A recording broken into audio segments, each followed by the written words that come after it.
नमस्कार दोस्तों, पूरे 500 सालों के बाद बन रहा है दिव्या दुर्लभ महाशुभ संयोग 9 नवंबर गुरुवार रमा एकादशी के दिन, यानी 9 नवंबर रमा एकादशी के दिन चुपचाप गाय को खिला दें। ये एक छोटी सी चीज रोडपति भी होंगे, करोड़पति मिलेगी। सभी संकटों और कष्टों से मुक्ति दंड, पितृदोष तुरंत होगा खत्म। पूरे साल आपके घर में भरे रहेंगे अन्न धन के भंडार। यूं कहें कि आपकी 7 पुश्तें तक करेंगे पैसों पर राज। 7 पुश्तों तक बैंक बैलेंस बढ़ता चला जाएगा। सभी दुख दूर हो जाएंगे और सुख आपके पास आ जाएंगे। सुख आपके कदम चूमेंगे और आपके घर में सदैव अन्न धन के भंडार भरे रहेंगे। और साथ ही साथ भगवान विष्णु और माता लक्ष्मी की सदैव आपके ऊपर कृपा बरसेगी। और एक खास महत्वपूर्ण चीज है जो कि आपको 9 नवंबर गुरुवार यानी कि रमा एकादशी के दिन चुपचाप गाय को खिला देनी है। आपको बता दें कि ये एकादशी इसलिए भी खास मानी जा रही है क्योंकि इस दिन गुरुवार का दिन है, स्वयं भगवान बृहस्पति का दिन है, भगवान विष्णु जी का दिन है। और इस दिन यदि आप गाय को एक छोटी सी चीज खिला देते हैं तो समझ लेना आपके 7 पीढ़ियों तक लाभ हो जाएगा। 7 पीढ़ियों तक बैंक बैलेंस बढ़ता चला जाएगा। तत्काल गरीबी समाप्त हो जाएगी। आपके जीवन से गरीबी का नामो निशान खत्म हो जाएगा। आर्थिक स्थिति प्रबल हो जाएगी और 7 पीढ़ियों तक बैंक बैलेंस बढ़ता चला जाएगा। तो दोस्तों, इस वीडियो को पूरा देखिए। बहुत ही लाभकारी वीडियो है क्योंकि इस वीडियो में हम आपको गाय से जुड़े ऐसे अचूक और प्रभावशाली उपाय बताएंगे जिन्हें करने से आपकी सोई किस्मत चमक जाएगी। गरीब भी मालामाल बन जाता है, यूं कहें रोडपति भी होंगे, करोड़पति इन उपायों को करने से। क्योंकि हमने पहले भी बताया है कि इस बार गुरुवार के दिन ये एकादशी पड़ रही है तो बहुत ही खास है। इस दिन जो भी योग बने हैं आपको लाभ देंगे।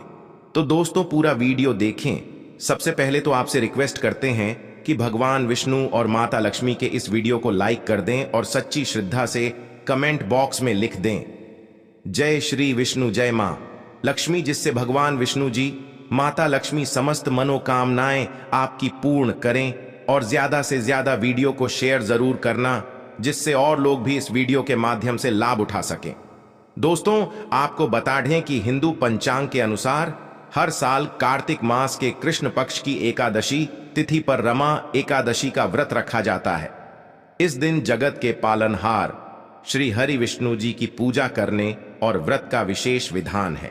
साथ ही साथ माता लक्ष्मी की भी इस दिन आपको विधि विधान से पूजा अर्चना करनी चाहिए। आपको बता दें, ये सभी एकादशियों में रमा एकादशी को सबसे शुभ और महत्वपूर्ण माना जाता है। इसे लंबा एकादशी के नाम से भी जाना जाता है।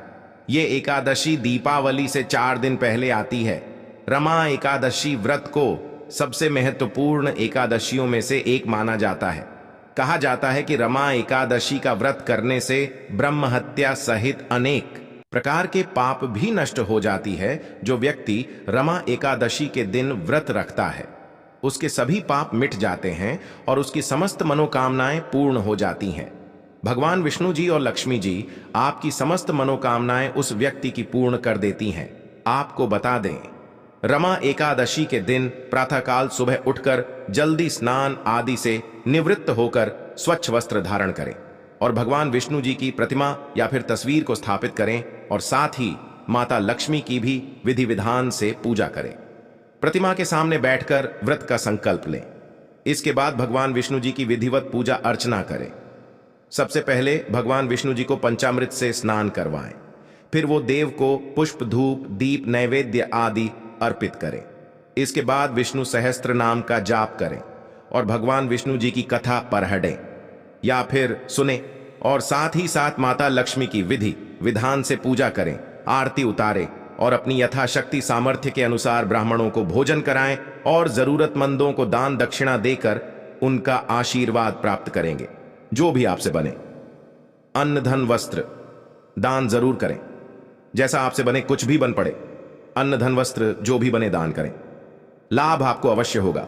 और जो बात करते हैं कि आपको इस दिन यानी रमा एकादशी के दिन गाय से जुड़े कौन कौन से उपाय करने चाहिए जिससे भगवान विष्णु जी और लक्ष्मी प्रसन्न हो जाए और आपकी 7 पीढ़ियों तक बेस्ट उपायों का लाभ मिले, तत्काल गरीबी आपके जीवन से समाप्त हो जाए और यूं कहें कि भगवान विष्णु जी और लक्ष्मी आपकी समस्त मनोकामनाओं को पूर्ण कर दें और 33 कोटि देवी देवताओं को धारण करने वाली 2 माता का तो आशीर्वाद आपको प्राप्त होना ही होना है। तो चलिए शुरू करते हैं वो कौन कौन से उपाय है जो कि आपको 9 नवंबर यानी कि रमा एकादशी के दिन गाय से जुड़े उपाय जरूर करने चाहिए। चलिए शुरू करते हैं दोस्तों। सनातन परंपरा में गाय, गंगा और गायत्री का बहुत ज्यादा धार्मिक महत्व है। मान्यता है कि गौ माता के शरीर पर 33 कोटि देवी देवताओं का वास होता है। गौ माता की सेवा एवं पूजा करने वाले जातक पर इन सभी देवी देवताओं की कृपा बरसती है। गौ सेवा से न सिर्फ इस जन्म के बल्कि पूर्व जन्म के भी दोष दूर हो जाते हैं। प्रत्येक सुबह जब आपके घर में भोजन बनना प्रारंभ हो तो सबसे पहले बनाई गई रोटी को आप गोमाता के नाम से निकाल दें और भोजन करने से पूर्व गोमाता को इस रोटी को खिलाएं। यदि संभव हो तो काली गाय को खिलाएं। यदि काली गाय ना मिले तो सफेद गाय को भी आप खिला सकते हैं। प्रत्येक पूजा और मांगलिक कार्य में गोमाता या उनसे जुड़ी चीजें जैसे गाय का गोबर, गोमूत्र, गाय का दूध अथवा गाय के दूध से बना घी अवश्य शामिल करें। इससे आपको पुण्य प्रभाव की प्राप्ति होगी। सनातन परंपरा के अनुसार जिस घर में गाय होती है उस घर से जुड़े सभी वास्तु दोष स्वतः ही समाप्त हो जाते हैं। किसी भी पूजा में गाय से प्राप्त पंचगव्य युक्त पदार्थ का उपयोग अवश्य शामिल करें, क्योंकि 95 के बिना कोई भी पूजा पाठ और हवन सफल नहीं होता। तो वो कृपा पाने के लिए प्रतिदिन अथवा महीने में परिवार एक बार गौशाला जाने का नियम जरूर बनाए और वहां गायों को हरा चारा जरूर खिलाए। इससे आपको शुभ फलों की प्राप्ति होगी और साथ ही साथ गो सेवा और गो पूजा से 9 ग्रह शांत हो जाते हैं और इनसे जुड़े दोषों का निदान हो जाता है। गर्मियों में गोमाता को पानी पिलाएं और सर्दी में गोमाता को गुड़ अवश्य खिलाएं। ध्यान रखें कि गर्मियों में गाय को गुड़ ना खिलाएं। अनेक देवी देवताओं को अपने शरीर पर धारण करने वाली गौ माता से जुड़े कई शुभ और अशुभ संकेत भी होते हैं।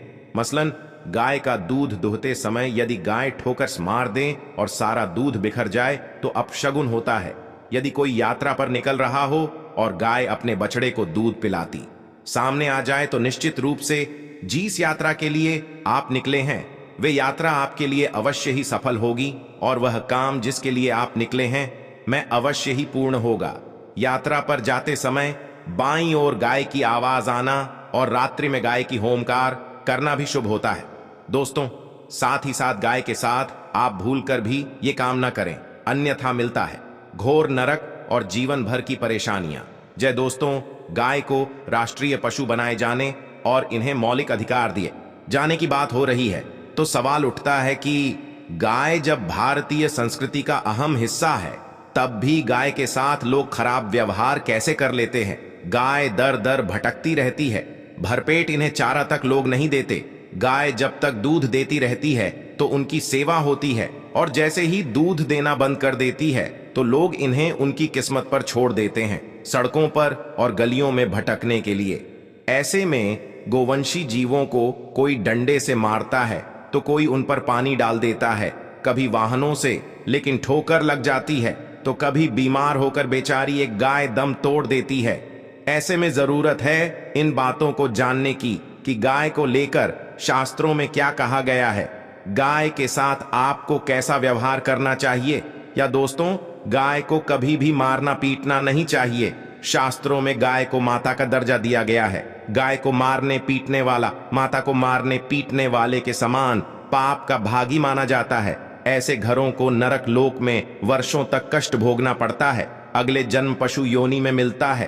कथा है कि गौतम मुनि ने गलती से गाय को डंडा मार दिया था जिससे गाय की मृत्यु हो गई थी और इस पाप से मुक्ति के लिए इन्हें वर्षों तक तपस्या करनी पड़ी।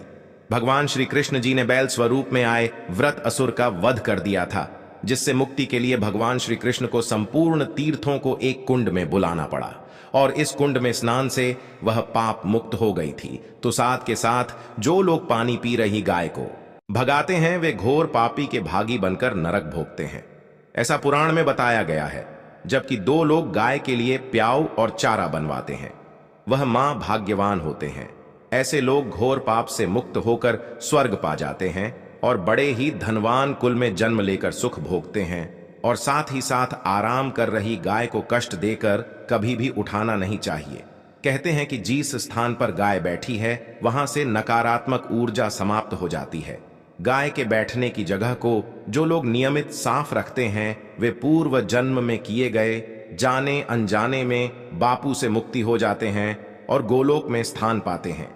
गाय को डंडा मारकर उठाना, पानी डालकर उठाने से मनुष्य पाप का भागी बनता है और अगले जन्म में उसे दर दर भटकना पड़ता है। और साथ ही साथ शास्त्रों में बताया गया है कि गाय का दूध उसके बछड़े के लिए होता है। गाय की बछड़े से बचा हुआ दूध ही मनुष्य को लेना चाहिए, लेकिन कुछ लोग एक बार गाय को दूध लेने के बाद फिर से बछड़े के लिए बचा हुआ दूध भी दूध लेते हैं। ऐसा करना घोर पाप कहा जाता है।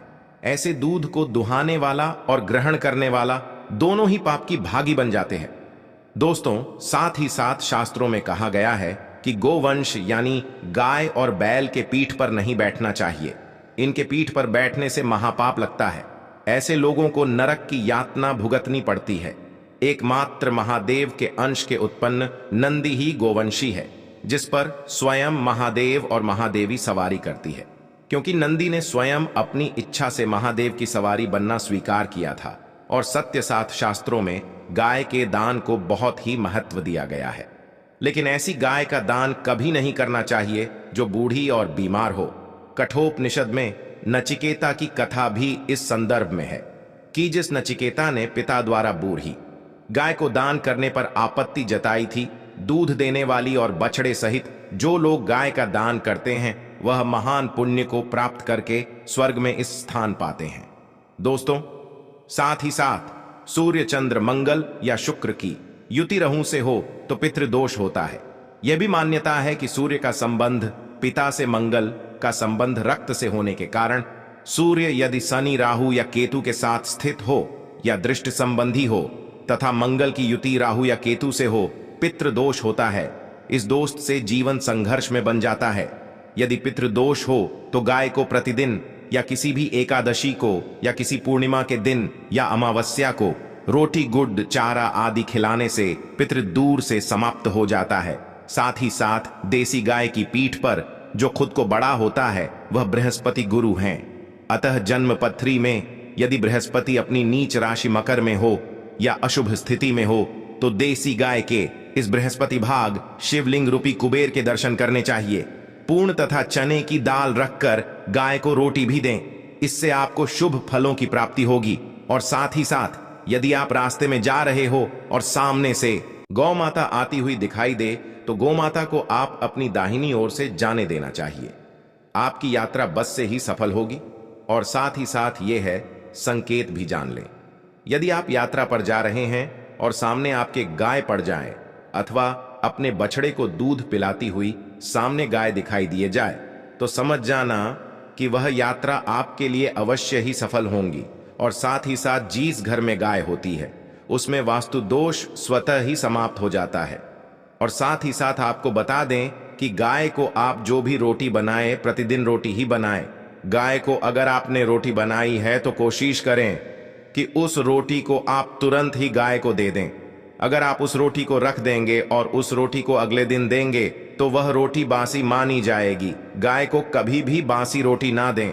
इससे घर में नकारात्मक ऊर्जा वास करती है और जो भी कार्य आपके बनने वाले होंगे वह कार्य भी आपके बिल्कुल भी नहीं बनेंगे। इससे आपके घर में हमेशा दर्द रहता का वास रहेगा और आप जिस भी कार्य को करेंगे उस कार्य में आपको हमेशा असफलता ही हाथ लगेंगी। इसलिए कोशिश करें गाय को रोजाना ताज ही रोटी बनाकर खिलाए और रोटी को बिल्कुल ना रखें। बासी रोटी गाय को ना दें और साथ ही साथ सड़ी गली चीजें गाय को नहीं खिलानी चाहिए कि घर में कोई फल है, कोई सब्जी है। सर जाए तो लोग क्या करते हैं, गाय को खिला देते हैं।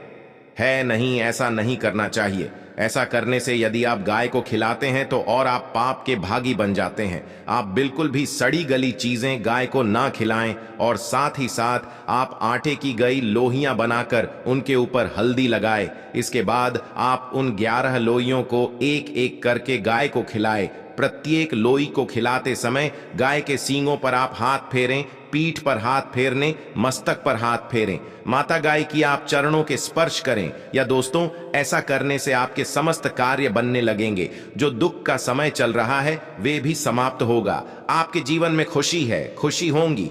और एक बार आप 7 बार गाय की परिक्रमा भी कर लें तो आपके समस्त कार्य पूर्ण होंगे। और साथ ही साथ आप गाय को जब भी रोटी दें, रोटी पर या तो आप थोड़ी हल्दी लगा लें या थोड़ा गुड़ रख लें। अगर गुड़ ना हो तो आप थोड़ा मिश्री रख सकते हैं, थोड़ा घी रख सकते हैं। या दोस्तों, गाय को कभी भी सूखी रोटी ना खिलाए, सूखी का मतलब गाय के जो रोटी रखें खिलाए उस पर कुछ ना कुछ रखकर खिलाए। हल्दी रख लें, गुड़ रख लें, मिश्री, घी, अब जो भी रख लें, मतलब खाली रोटी नहीं खिलानी है। ध्यान इस बात का रखें। जब भी आपको सुबह फलों की प्राप्ति होगी। या दोस्तों, ये थे गाय से जुड़े कुछ महत्वपूर्ण उपाय, कुछ बातें जिन्हें आपको ध्यान में जरूर रखना चाहिए। तो दोस्तों, वीडियो अच्छी लगी हो तो वीडियो को लाइक करें, ज्यादा से ज्यादा अपने दोस्तों में शेयर करें, चैनल पर नए हैं तो सब्सक्राइब करें। धन्यवाद दोस्तों। जय गौ माता जी की।